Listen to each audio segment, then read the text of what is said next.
তোমার আব্বু যখন মাসের 1 তারিখে তোমাকে কোচিং এর বেতনটা দেয় তখন তার চেহারার দিকে কখনো তাকাইছো? খুব কি কষ্ট নিয়ে দেয়?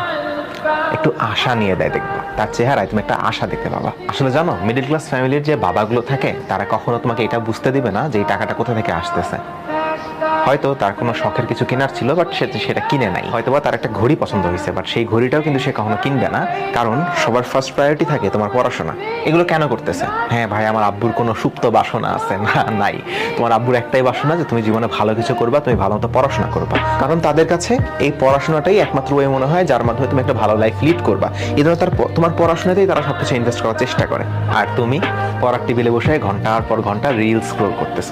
ভাই, আমরা এই মধ্যবিত্ত ফ্যামিলির আমরা যারা আছি না, আমাদেরকে এই আননোয়িংলি রিল স্ক্রোল করার এই লাক্সারিটা আমাদের মানায় না। আমাদেরকে এই আননোয়িংলি রিল স্ক্রোল করার এই লাক্সারিটা আমাদের মানায় না।